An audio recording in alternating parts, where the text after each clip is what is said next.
Welcome to the Journey 2020. I'm Charles Morris. Normally at this time you would be seeing Dr. Robinson, but this is what we call the very first the Journey 2020 special. And the reason why I say it's special simply because of our guests.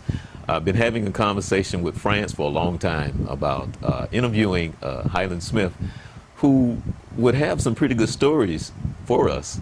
So, as you know, with Dr. Robinson and a lot of the guests that we have on the Journey 2020, we like what we call the old soul.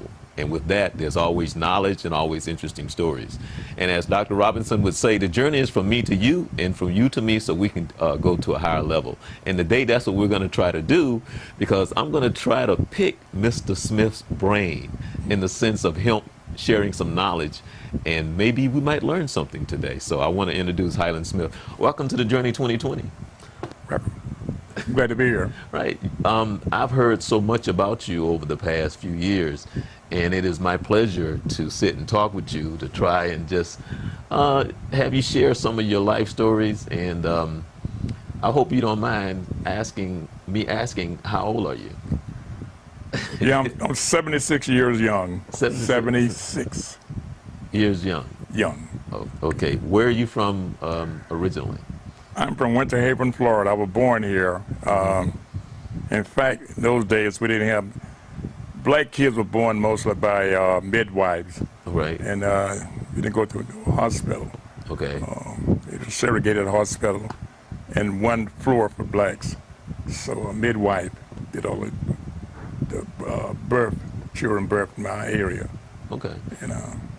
And see, that's one of the things that we can talk about today. There's a couple of topics that I would like to talk to you about, but I would like to talk to you because coming from the old South, right. And I was born and raised in the South as well, and I spent some time up in Boston and New York and Jersey, up in the Philadelphia area as well. But my experience coming from the South, going up to Boston and spending time in New York, I can share or talk about the different personalities and the difference in just how the South is. Like, for an example, I'm going to let you tell your story, but one of the first things that I noticed, like, let's just say this is an election year coming up. Yes. What you would notice up north, even the homeless people would know about the candidates. Correct. They would have something to say. Sure. Now, if you go down south, that's not necessarily the case. Not the case. No, because even the people up north, despite they're always conversation about, from a political standpoint, and that's one of the first things that I noticed. That's correct. But coming from the South, I was raised by this Southern lady who she stood about 4'11", but had the personality of about a 7'2" giant. Okay, she carried her pistol in her bosom, as she said, or either she had a pistol in her purse. Correct. And she also slept with her pistol underneath the pillow. Okay, and she's the one that taught me yes, ma'am, and yes, sir. Those are key words. She also was the one that had us shelling the peas on Friday and right. Saturday night for Sunday dinner. We also had a garden that we learned how to grow corn, collard greens, peanuts, carrots, and a few other things. Yeah. Okay. That was all, and I remember boiling the clothes. I remember making the soap. Yep. I remember the washing machine, and I still joke about that. The one that had the ringer, and it made all this noise, and I can remember my sisters, when you hit it, ow, ow, that meant that the arm got stuck in the in the roller. Ringer. Right. Yeah, right, in the ringer. But I remember my mother and my aunt and that whole thing about the Negroes and the colored and those white folks. White folks. Right, and those white folks. Yeah, that's the word you use, white folks. And I remember somehow as a little kid that was like 4 and 5 years old, that there was a sense of a fear that I felt that was among my mother, especially when there was something like a police officer, That's correct. a white police officer, I could feel that. I didn't understand it, but I felt it. Yeah. Okay, now as you get older, I can remember when I was in junior high school. Now I went from a black elementary school to a white junior high school, and this was my first time interacting with white kids, which was fine because we, in our house, we were not raised to be prejudiced or anything like that, but we were taught to be aware. Okay, so with that, and I can remember them always addressing white people in a way that you, as a little kid, you didn't quite understand. Correct. You really didn't quite understand. Right. Won't you talk about that for a minute? Okay, sure. I can remember go back when I was a little boy, and my little area in Winter Haven, it was chopped up in 3 or 4 different sections, but the main 2 sections of Winter Haven was Florenceville and Pughesville. Those are the black dominated areas. Now, Florenceville wasn't that much bigger than Pughesville, but the little area I was born in and raised in Pughesville on the south end of Winter Haven, and you have to come down 17 to get to Bartow, and that's the main road coming through Pughesville in Winter Haven. It was 2-lane road. I can remember as a little boy, right after World War II, and it's a Bartow Air Base. It used to be a U.S. Air Force Base, which is called Bartow Air Base. And they would bring German soldiers. I was a little boy, like I say, 7, 8 years old. I didn't understand it. And my father, uncle was there on the streets that day, and the Army MPs were marching them right through Pughesville. And I asked a question. We weren't allowed to talk to older parents. I said, Daddy, why those white folks there marching with the white folks with the rifles? And I didn't understand about Germans. And I said, well, he said, hush, boy. He told me to just shut up. And he said, he used the word blank, damn Germans. And I didn't understand. I heard my mom talking about German roaches. And I said, Daddy, them we roaches? all can relate to that, but yeah. Yeah, right. But anyway, as a little boy, we had to say yes, sir, to the German soldiers. And my father couldn't get a job. They hired the German soldiers to work, paid them so much money. And my father had to go pick oranges. He wasn't no fruit picker. We survived off the little money he made, you know. But as you said before in your talk about when you go into white stores, my parents would tell me, especially my mother, when you go in the store, son, she was a tall woman, she kneeled down and looked me right in the eyes. She said, don't pick up nothing, and don't read nothing, and don't eat nothing in there. And I broke the rule one day. She went beside my face and slapped me. So I broke the rule. But I look back over the years, if she did that today, she had to go to jail. It's funny because I don't want to break up what you were going to say, but I'm going to come back to that, and I'm going to make a comment, and I would like for you to make a comment on what I said. But yeah, go ahead. And the reason why that is because if a young black person or any black person go to jail, if a white person at the store say, yeah, he did that, he go to jail, regardless if he just looked at the book. And I quite could understand it. And I know my mother would go to a supermarket, a little supermarket about big as a matchbox, and she'd go to the line to put her food there. They didn't have the checkers like they had the checkers today, you know, checking your food. But anyway, it was a white person behind us, my parents. They would call the white people in front of my parents to check their food out first. And that's the way it was. He was a second-rate citizen, second-class citizen.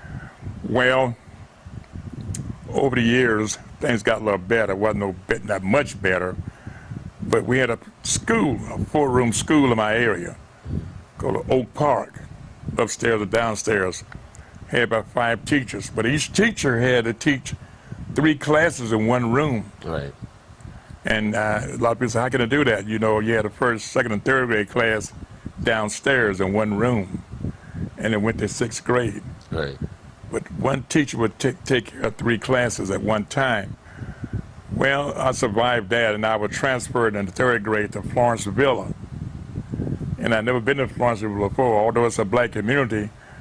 And I went through Winter Haven to get to, on the school bus to get to Florence Villa, a bigger school and more kids. I was kind of scared. That's like a big city to me. If you look at Florence Villa today, it's not that big. It's more modern. But that's where I had to finish school at. I went to school there in 6th grade, and I went through there to 12th grade. It's another school we call Around the Lake, Boggy. And went to school there and finished high school there.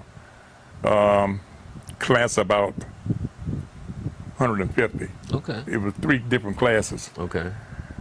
But even at that, we wasn't, I remember one day, the white superintendent came to our school, and our school principal told us to sing Dixie. But the black students at the time was all black. We said, no, we're not gonna sing Dixie. And the teacher said, you will sing. The principal said, I want you to sing Dixie. We did not do it. So the white superintendent, she's over all the schools, said, don't make them sing it because they don't want to sing it. As a young age, all the blacks knew about oppression, segregation, and jobs. We didn't have the jobs that white people had. If you had to go to college, you had to go to Bethune-Cookman or either Florida A&M or Florida Normal, or go up north. And that's the way it was. You was back of the bus. You couldn't be caught downtown Winter Haven after 10 o'clock at night. I lost my father when I was about in 7th grade, so myself, my oldest brother, we had to work at night at the white restaurants. And naturally, I worked at a Haven Hotel, and they turned it after 11 o'clock. I had to walk home. It's about a 1.5 mile walk to my house. You couldn't get no cab service. You had a black cab, but they wouldn't come down there to pick you up to bring you home that time of night. Well, when you walk home, I was told to walk the railroad tracks. If you do see someone white, he normally could be drunk anyway. He'd more be compassionate to you, but just don't look at him, walk by him fast, and go straight home. It was a straight walk to my house right next to a railroad track. As the old people say in the South, we live by the railroad track. And that was some of my history. But normally, when we, as children playing, my cousin, my other 2 brothers, I had 1 sister, we did something wrong one day. A switch engine, an old locomotive, a coal burner. We took some coals off the track and threw it at the engineer and the black fireman. Well, those people in those days, they knew my father, and they locked the engine up and they jumped off and whipped our butts. It took us home and we got another whipping. We weren't allowed to get near a track. We weren't allowed to play in the road, although we had clay roads. When you see a car coming, you had to get out the road. If they blow for you, your butt get whipped by that driver, or either your parents get, or the neighborhood people gonna whip your butt. They point the finger at you, say, that car blew at you. Why did it blow at you? I said, I don't know why. We're using the road, and they'll spank you, and then they'll walk across the street to your parents. Then you get another whipping. Well, let me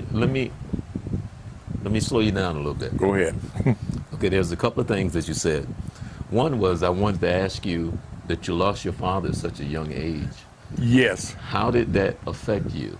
It affected me, oh God, it's knocked all the wind out of me. I was just got into 7th grade, and you must remember during those days, we didn't have no intervention like come to your house, help the children out like that.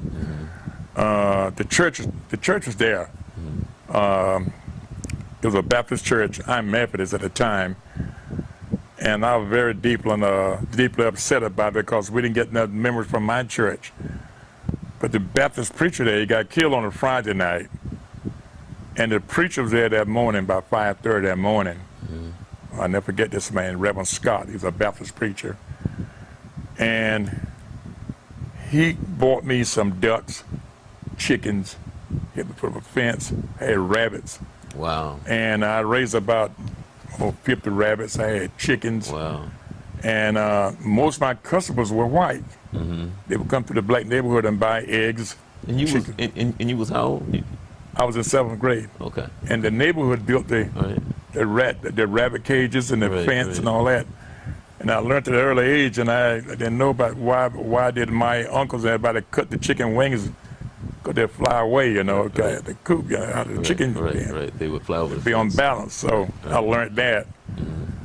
But I was kind of soft-hearted when people buy my ducks and rabbits. I didn't want to. I know they're gonna eat them, you know, and I didn't want to get rid of them. Right. But they bought. I did go up the rabbits and the ducks. But I did very good off the eggs, fresh eggs every morning. And I did that and go to school. I had to feed the chickens in the morning before I go to school and catch the school bus, go 2 miles to the Jewish school. Which is one of the things that I didn't share with you. Yeah. Was that my aunt, we had chickens. And every morning she would send us out to the chicken coop to get the eggs and everything. That's correct. She always had her chickens. So that was another. So I was raised with chickens as well. That's right. Right there, we was about 8 minutes away from downtown Jacksonville, and we still had our chicken. But right. We had to get real early morning to feed those chickens. Do that before you wash your face. Go out there and feed the chickens. But anyway, during that time, everybody in your neighborhood, we had. You must remember those days. People had hogs in the backyard. Right. When one neighbor killed a hog, everybody in the neighborhood got part of that meat. Okay. And had gardens, and the main staple was collard greens. And you had a few lettuce, tomatoes, but collard greens was the main dish, and tomatoes. Now, we had a place called One Haven, the city of 100 lakes. Plenty of lakes right now. We fish, the kids go fishing. And I noticed when I was a little boy fishing, the lake is about 4 or 5 football lengths from my house, Lake Ship. And I noticed a lot of white people fishing out there, and they were catching these big bass. They went, and at the end of the day, they say, "Hey, boy," they call them boy, "you want some fish?" They caught some catfish and all that. We got 4 or 5 big catfish. You want them? I said, yes, sir. We had to say yes, sir, to them. Right. We were told about my parents. Everybody say yes, sir, regardless of what they're white or black. Say yes, sir. And every time we go fishing, we see that same guy. We were trying to go today, he go there, you know. Right. And he was a tourist down here, but he liked bass. But he wouldn't give you no bass. But he gave you the catfish. Right. Okay. But that's some of my staple with the food we had. You know, catfish, rice. Right. With hot sauce and season, all that good stuff. Well, let me go ahead. Let me. One of the things that they talk about now is that they talk about, like for an example, I don't know if you remember recently when they had the riots and what was going on in Ferguson, Missouri. And you remember the mother that went in and got her son? Remember when? Yeah, and slapped her. Right. Okay, now, I got that. The people that I grew up with got that. Right. We can all relate to that. Relate to it. A lot of people is going, criticizing her, blah, blah, blah, blah. She did the right thing. Right. We did the right thing. One of the things that I always say is that, just like when you were talking earlier, because of the way things were, and I say it like this, so it was so toxic in the sense of that black-white thing.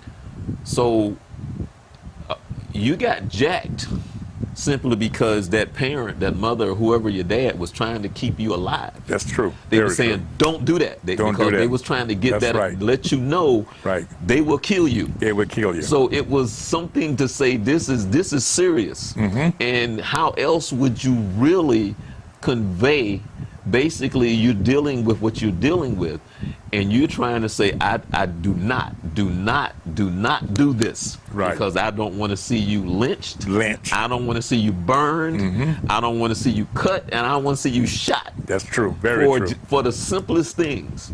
And so that whole thing of saying, come here, don't do that. Right. People don't understand that. People don't understand. What is boiled down to, we got a generation today, They wasn't raised in the segregated society. Well, that was one of those things I was going to ask you later about the perception in these kids and not understanding the price that's been paid. The price been paid. And I won't get into, I'll let you finish, but I was going to talk about the price that's been paid because I was going to let you talk about that in the sense of when you see these kids not understanding the price that's been paid, that they're living off the lives and the sacrifice of so many millions of people. That's very true. And now this is what you do with the sacrifice. That's very true. That's been made for you to stand there and don't have a clue. They have suffered first. Now, let me jump to Korea. I've been released from Korea. I got extended over there when the Cuban crisis started and Castro took the island over. Okay. I was coming around the end of Japan on the ship, and all of a sudden the ship was blowing its horn like crazy, and they came on the loudspeakers that Castro had took the island over, so we had to go back to Korea, spend another 3 or 4 months over there. But what I noticed, my houseboy named Kim Jung-boo, young fella about 8 or 9 years old, they wear uniforms, the school kids. And wait a minute, you got to explain that because when you say the black folks, my houseboy, you got to explain what that means. Well, okay, houseboy, when I was in Korea, we lived in Quonset huts. And now Quonset huts is a makeshift barracks for soldiers. Right. About 12 or 15 soldiers in one area, one Quonset hut. By the way, that's because we're used to being the houseboys while you right, okay. Well, the houseboys come, the Koreans out there cook for us and they wash clothes and all that stuff, which I didn't like the idea for them cooking, you know what I mean? Because when I was in Korea, it was substandard. It was all bummed out from the Korean War. But anyway, this kid came down there and we walking downtown Seoul, myself, another white soldier, had the same rank. And the houseboy gonna show us around Seoul. And we passed the Capitol building, it was all bummed out. And we noticed these old men, we call Papa Sons, they look, the beards hanging down. There was old people, they were sitting on the edge of the sidewalk, the bummed out streets. And every time we walked by, they would, I'm gonna interject this right now, they would spit at us, the white or either black soldier. They would spit. I said, why they do that to us? And he said, well, they remember the Korean War. You got blue-eyed babies here and all. They raped the women, the soldier. Right. I said, well, it wasn't me. I know. But walking down another block, there's old Papa Son there, about 4 or 5 of them all bent over. And they would, he would go to him and bow to him. I said, why you do that? And that really shook me up. He said, I got to show respect to them. They've been there. They suffer for me. Oh, you show respect to his age. Right. He said, yes, respectful Smitty. That's what he called me. I said, yes, show respect. It doesn't matter if he got a college degree or you're a dishwasher. See, he's old. See, I almost said us to you, which is my instructor from martial arts. One of the things in which he always talked about over in Korea or Okinawa, Japan, was that when we go and when we talk to the middle schools and the high school or the kids in general, one of the things that we would always try to get them to understand the respect in which you're talking about. So over there in their culture, a lot of them, when the father come home, everything stops. Right. And they go to the door and they greet him. Right. That's correct. Because they're saying, thank you for going out this morning. That's correct. And thank you for going out to provide for us. That's true. And we're honoring you to show you the respect. That's it. So we always talk about, well, who showed the respect to your mom or your dad this morning for the sacrifice? And nobody ever, it's because now you see their the wheel spinning because there's a sacrifice. Because here in this culture, in this country, it's always, gimme, gimme, gimme. Right. And then we also say, but do you honor your mother understanding that she laid her life on line to give you birth? That's true. And do you understand what that means? That's true. Because do you know how many mothers die every year giving birth to children? That's true. Very but true. do you know the sacrifice she made to bring you into this world? That's true. Do you show that honor and that respect? Do you show that honor and respect the fact that the parent goes out and sacrifice for you each and every day? That's very true. So that's something that we try to. And I try to, when I talk to her, let me get back to Korea again. Okay. And one more thing about the Koreans, and this same young man, they don't usually bring soldiers to their house. And he was so close to me because I kept contacting him for years. And he would, about to come in to eat. Of course, I had to sit on the floor. You know, I didn't want to have the boots on, snowshoes on, and you had to take all that off. They got, I don't know if you're at the Koreans' culture, they have like, the floors are very tender, you know, and they take about that much coal, they heat the whole house up, the little tunnels under the floor. But the men eat first. That's the way it is over there. They respect the men and the children and the mother, they go next. Okay. But the culture is so, I wish we had the same culture, not about the women's eat last, but showing respect. I go down the street every day and I talk to kids at my age today. I just left the streets before you came here. And all I can hear, I blow my horn with a kid that got the road. And I said, son, don't you see the car? And he cursed me out, go around. Now, he's lost. This kid is lost because his parents haven't taught him nothing yet. He walk in the middle of the road. I talk to kids every day. Show respect to older people, regardless if you're white or black. Just show respect. You're not Uncle Tom when you say yes, sir, yes, ma'am to a white person older than you. That's just respect. Show respect. Be sure to respect black older people. Don't walk to them like they just spit on the floor. You know, just treat them with kindness and respect. As you know, I for 3 years I worked at Jewett. I volunteer service at Jewett Academy, and I mentored there for 3 years. And I had about 12 or 15 kids, pretty bad kids. They was all black. And this one kid, it really surprised me. He's from New York. His parents are divorced. Kanik, I will never forget him. And the first day I met these kids, I introduced myself to him. My name is Mr. Highland Smith. That's what you have to address me by, okay? And you understand that. And I asked the kids, I got all of them named. I'm gonna show respect to you guys too, okay?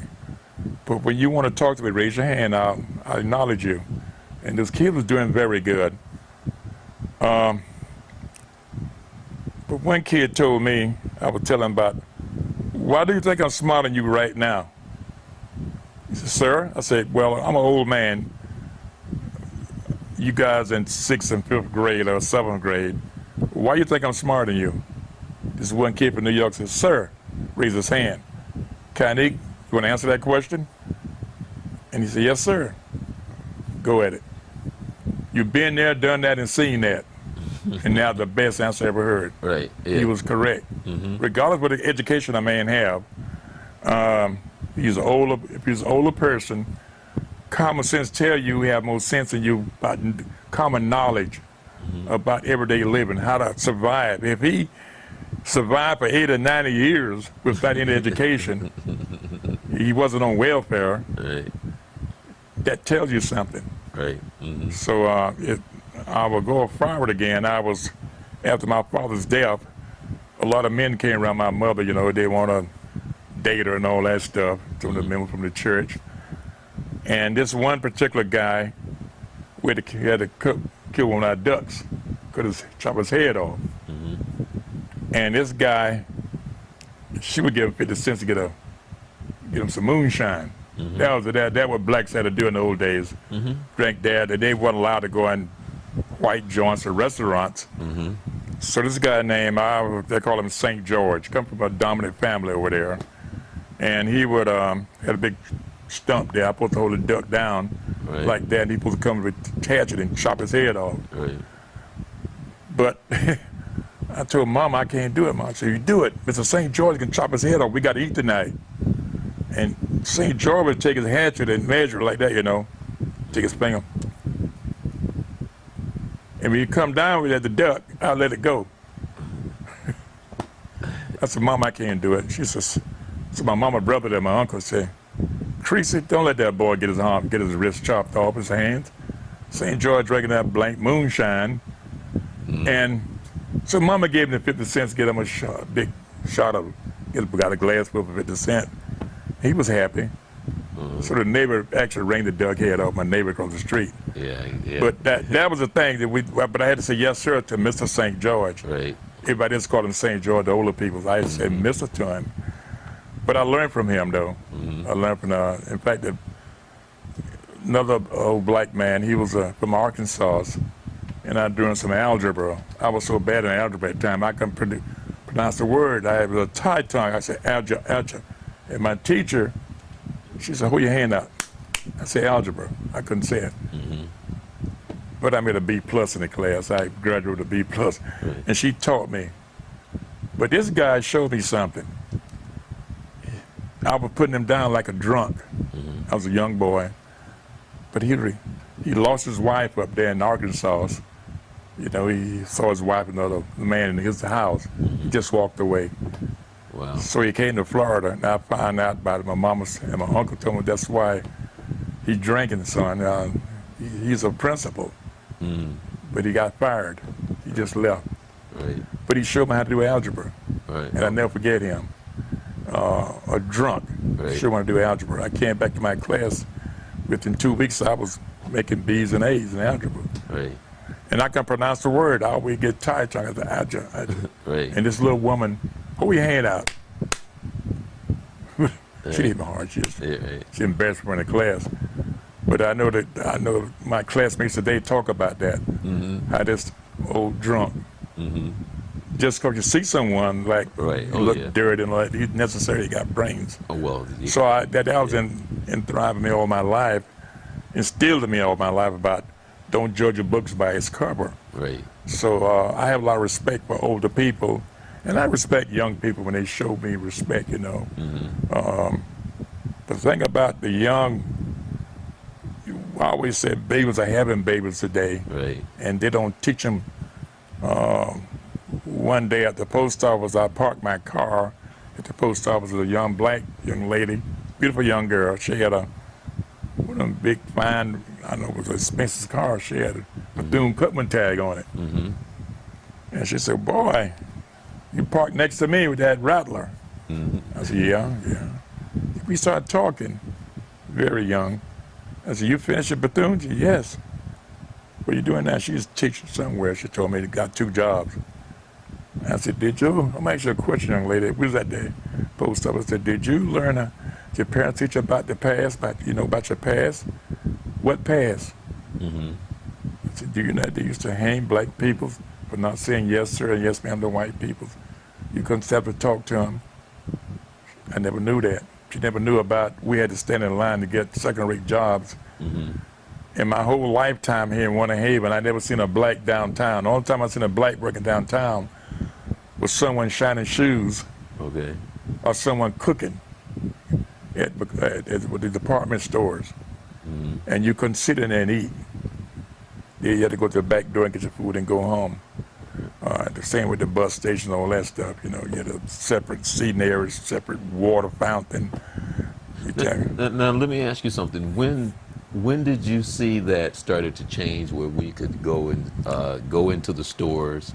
When could we start using the same restroom here in the South? When did you? It started. Now I finished high school in 1957. Okay. And I immediately left.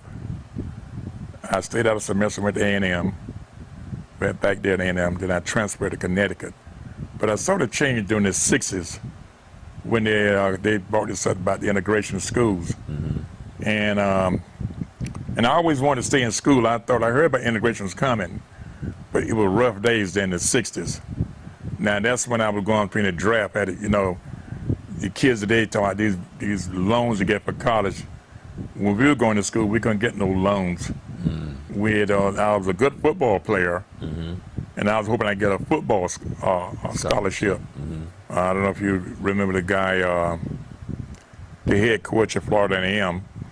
He's a nice gentleman, but he came to my school to look at me, and he said, his name is Jake Gaither. I don't know if you ever heard of Jake Gaither. And the way he looked at me and told my coach, and I'll use this word, I quote, "He's too light in the ass. He's too light in the ass." Right. I weighed about 170, 80 pounds. I was tough. Right. I was the fastest. I played 4 or 5 positions. I was a kickoff man to center. I played linebacker on defense. Offense is center. Defense is tackle. Right. So it was all around me. I didn't get no break. So I made my last year. I made 99 tackles. That was some paper out of Tampa said, you know, Right. the black press. Right. So everybody, the teacher said, "Oh, you're going to A&M. You're going to A&M." So he would get most of his boys from Miami, Tampa, Jacksonville, Right. Tallahassee, the big towns, you know.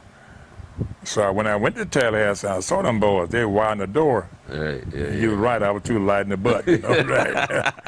And but anyway, I survived, and I had to work. I had my oldest brother. He was like a father to me. He cooked. He was a chef cook. I followed him, and that's when I met her. I followed him to New Jersey, Atlantic City, and I met her, and her, my wife there. But then he left and went to New York. I go back south. Then I go back the next summer, go to Atlantic City. You always get a job there, you know. Okay. Cooking. I was driving, worked for a laundry. I drove pickup truck for them, pick up the laundry up these. When did you kind of explain back then when you coming from where you came from the South? Now you're up north. Up north. What did you notice back then? Like maybe when you first noticed something different about the North versus the South. What was that like? Well, I noticed the white people didn't stare at you. They kind of stared, but it wasn't like you can do something. Right. But I noticed racism there. Right. But you had something called segregation by de facto. It's a beach up there in Atlantic City called, I forgot what street it's on. The black people call it the N Beach. Okay. All the black people go there, but not because they couldn't go nowhere else. They go where most of the blacks are at. Right. Okay. And I noticed when I went to nightclubs, you know, they had the nightclubs there. My brother wouldn't let me go out. He was something like a father. I had to save my money, make sure I had enough money to get back home. Then the third week I was there, I can go out and have a beer if I want to drink a beer. But I noticed all the places there, normally it was integrated, but most of them was the black nightclub. They was integrated too, but the whites there. But you know they're run by black people. You was in a certain area of that town where black people live at. But you had more respect for yourself. And when I was in Connecticut, it was a little different. Connecticut had more laws against things against black people. Racial quota about you can't rent there and that there. I live in an all-white neighborhood. And lo and behold, I live next to a rabbi. Okay. And he tried to convert me, which I know is a losing cause. You know, whatever, be Jewish, but he's a nice gentleman. He's real nice. That's funny to me. Right. Okay. All right. But he's a nice fella, and he taught me quite a bit about his religion, and we got along pretty good. But I worked at go to work at the hospital at midnight, get up 8 in the morning, and go to classes. Well, I sat in an all-white place there, you know, in the restaurant, and the black waitress said, "You could be in for a while." She wanted to wait. She works there. I said, "Why?" "They can take the time by waiting on you." "Oh, because of this." I said, "Okay." And I stayed about right at an hour. They served my eggs. We couldn't get no grits. Got the eggs, bacon, and hash browns. Right. Yeah, Right. and a biscuit. Right. I drank some coffee. But I had to wait about almost an hour before they served me. Wow. And that's in New England. Okay. But most blacks in the North segregate them on themselves. Now there are some places that they don't want you there, but the laws say you can go there. But a lot of blacks don't go there because they feel more closely together by themselves. Even in the Army, when I got in boot camp at Fort Benning, Georgia, all the blacks were sitting together. And the drill sergeant said, no, sit with this white soldier. They get them, sit with him. It made you, Right. because the Army was integrated under President Truman right after the Korean War. Well, it's much better today. But up north, I always say, it's racial bias there, but it's not open like it was in the South. I remember in the old days,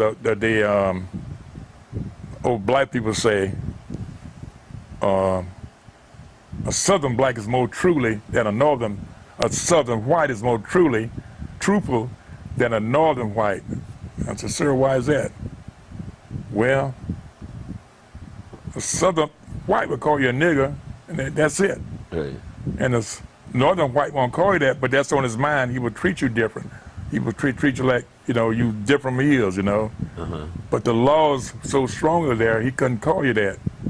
Oh, and it worked out a lot of times. I was sitting next to a white person on a bus. He would act like he was kind of scared, because, but not all of white. Now, the North was a blessing for me because I learned a lot. Right. And one of my teachers, I took private art lessons from my, this nurse. She was my supervisor at the hospital, and she gave me private lessons. And I did pretty good under her. She taught me what to do, this and that. And I asked her a question one day. I said, why do white people hate me? She said, Smitty, young boy, it's just fear. They fear you. They fear you because you might take over. That's the biggest fear they have. And I was a young kid, and I didn't understand what she meant by that. And I learned later what she meant. Right. But the North was best for me, for education, for learning, and making money. Because you had more rights. You had people stand behind you. But at the same token now, the same thing, the black people let me know who I am, where I'm from. You from the South. Right. But the majority of people in the North who own businesses, the grandparents came from the South. Right. Okay. I noticed when I apply for a job, that same job every year, I go back there at this big laundry, and there's an Italian guy and a Jewish guy, a little Jewish guy with a big cigar, the Italian big guy. The Jewish guy come in and says, what are you doing sitting here? I said, I'm filling out the application. He said, oh, hell no, we know you're going to go to work, do this tonight when you get off. So I got 2 jobs, the evening job and a night job with them. They look at blacks from the South as more productive. They work harder. Okay. They're more disciplined to do work than the northern blacks. Okay. When I went there, the northern blacks was all, wearing their fashion clothes and all that. Stuff. Yeah, there you go. The lingo. Right. Now, don't get me wrong, you got a lot of smart blacks up there, but with the influx of all the blacks come from the South, they were harder workers. They took the roughest job. Right. And some got less money. And they went to college and made something out of themselves. As you know, you look around today, every major city, you got a black mayor, council members, even with our president, ourselves, Obama. Things have changed so much in my lifetime from where I came from. Even with the northern blacks, they used to pick at me the way I talk. And they say, yeah, it's funny because when I went to school in Boston, they used to tease me. Right. They used to call me Grits. Grits, yeah. They used to call me Grits, and they thought it was the weirdest thing that I used to put hot sauce on my French fries. Yeah. They thought that was so weird. Right. And coming from a wicked, that was like a normal thing. Right. But I wanted to go back to when you was talking about the duck. The ducks. Remember I told you that I was raised with the chickens. Yeah. So it was nothing, for my aunt and for her, whomever would go out and kill a chicken.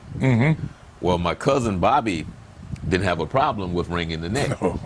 So they was trying to get me to wring this chicken neck. Yeah. And I, like you, I like the chicken. And I feed him every day, so I don't kill him. And yeah. so I grabbed the chicken around his neck, and I, because you pop it, probably. Yeah. And I just couldn't do it. Couldn't do it. And my cousin came up, what's wrong with you? Give me that chicken. Right, and then the chicken. Right, he gone. He gone.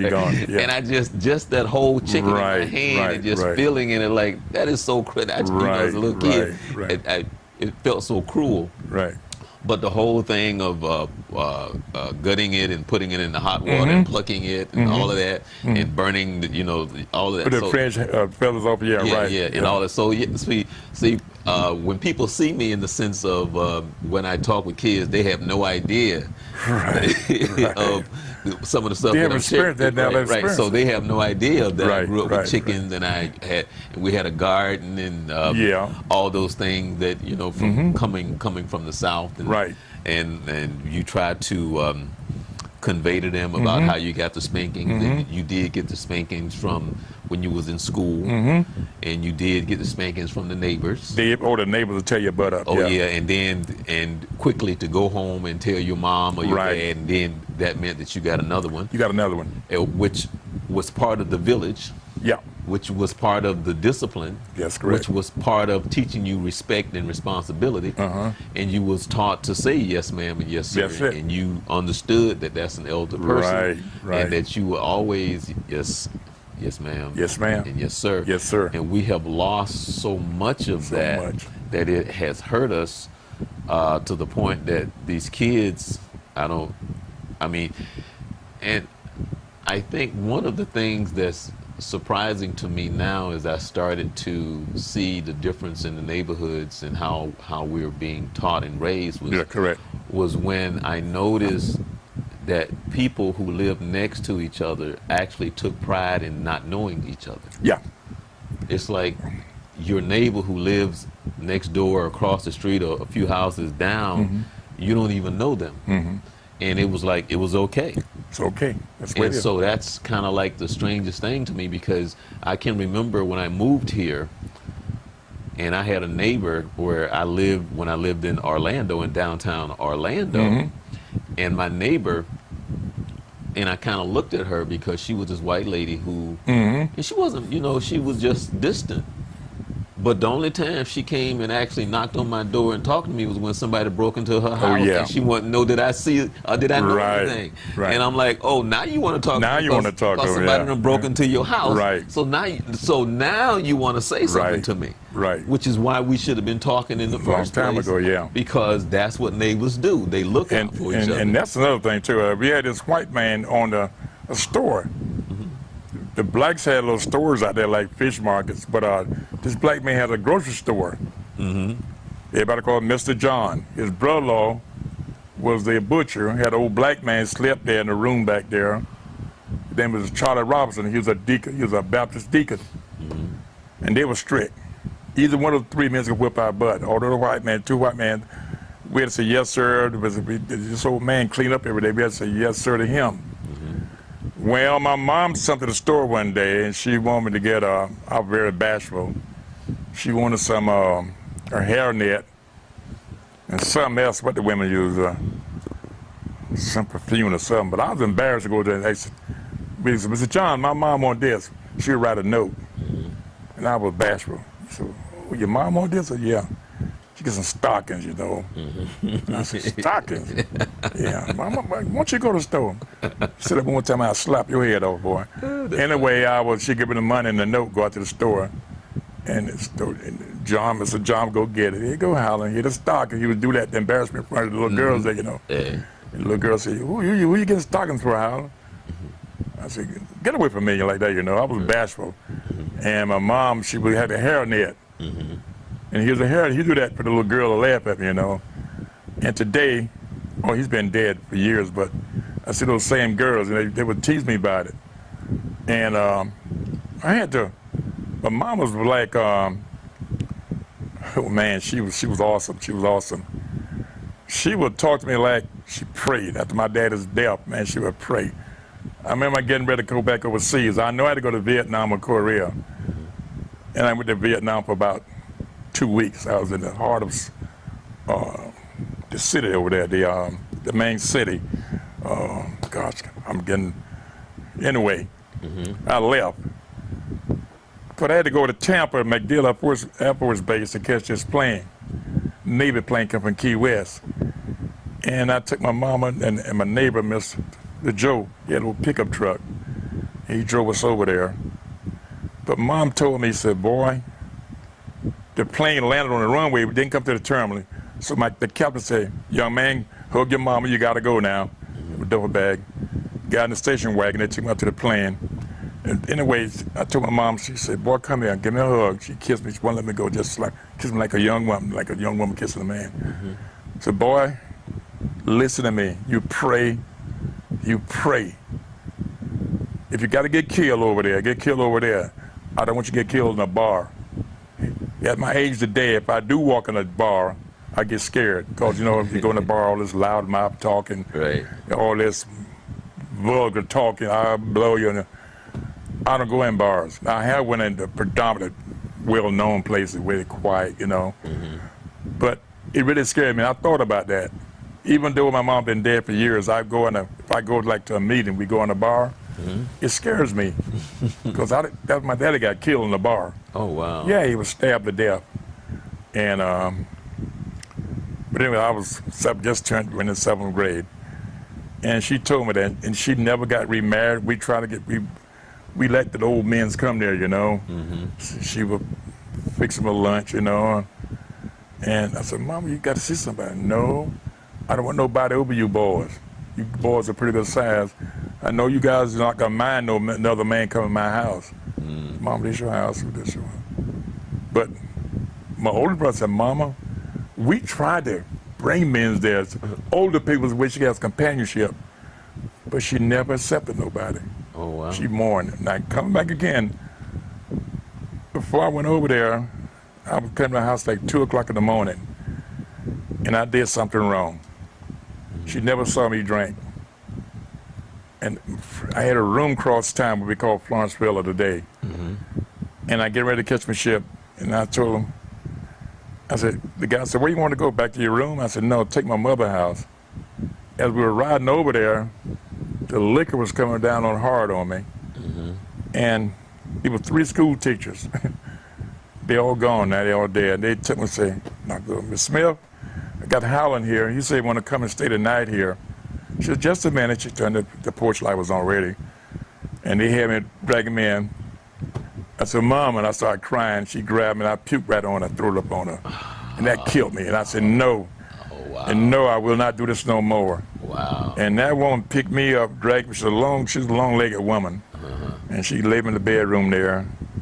And I woke up that next morning, I got a dress on. She had a dress, she washed me and put her dresses on, her nightgowns or something. I woke up where I'm at. And I know I smelled all right.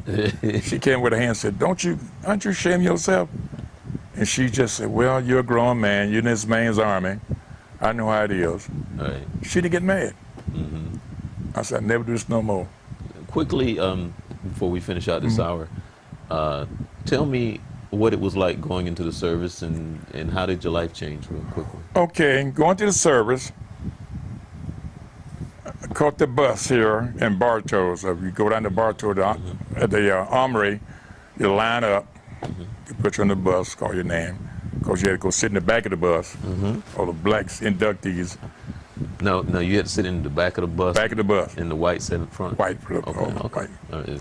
I want to say that. See, kids, they'd sit in the back of the bus. Yeah. Right. That's the back of the bus. Although I'm going to protect this country, I had to sit in the back of the bus. Right. Okay. Between Orlando and Jacksonville, picked up another black young man. He had to catch the bus. I forgot what town it was. It wasn't Sanford. It's a small area.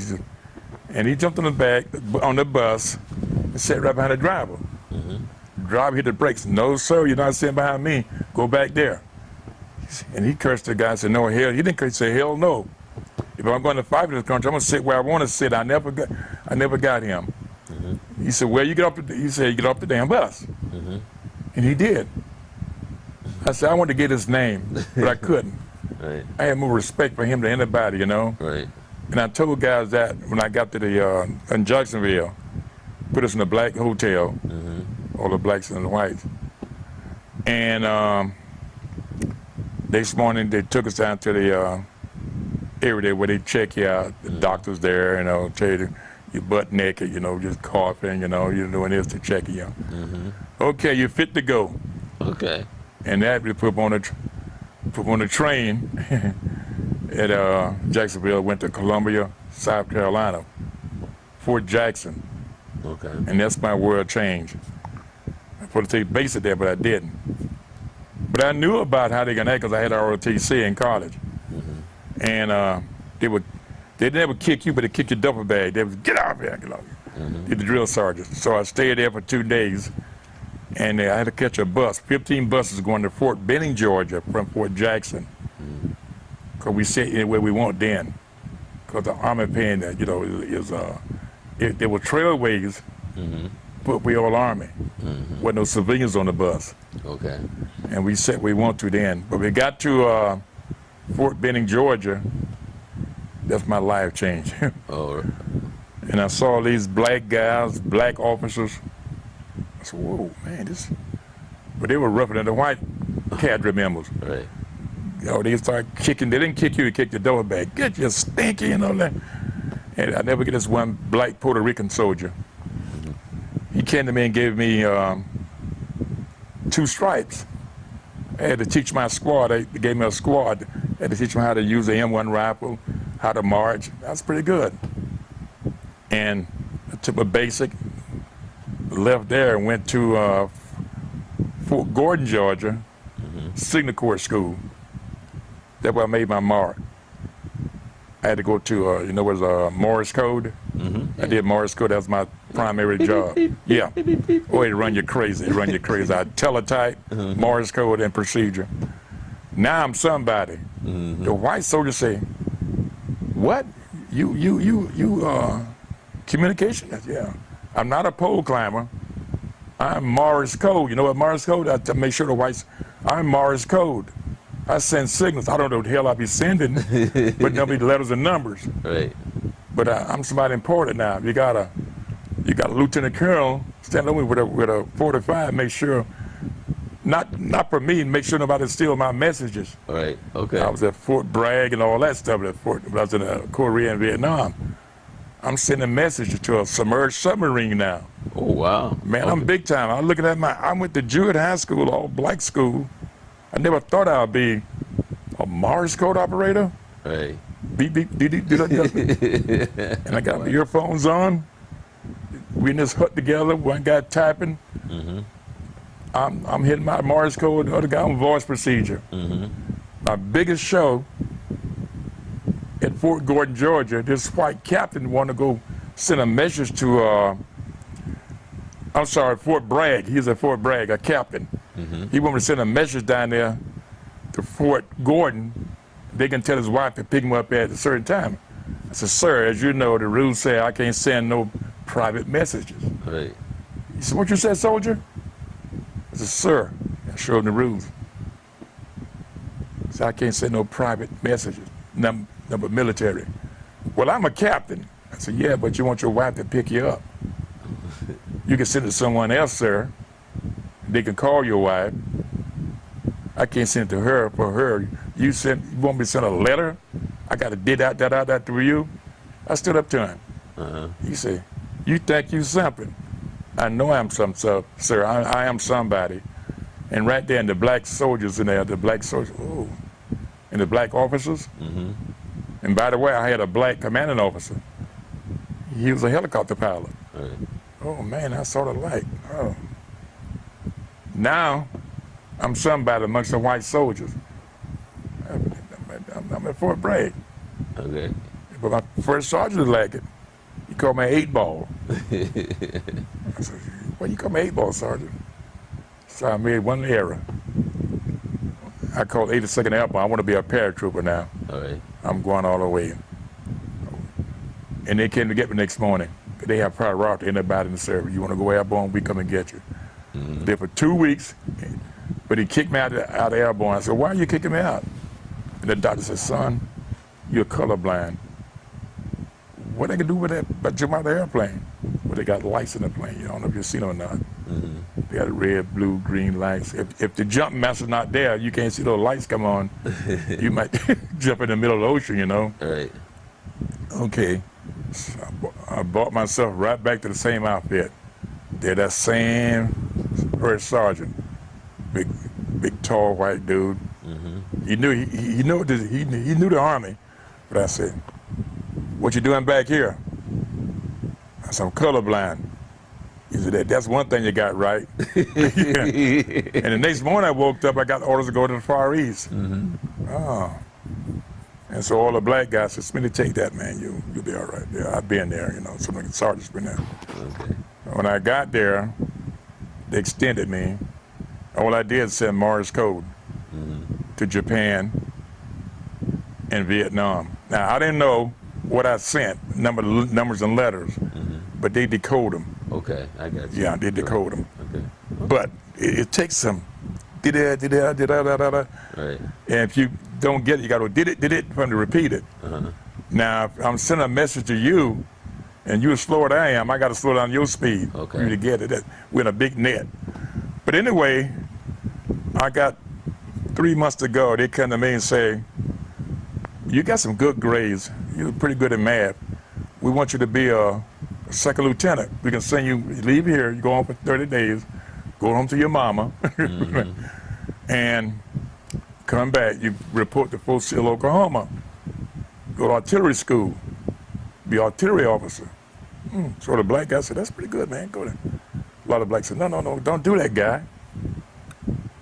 Vietnam.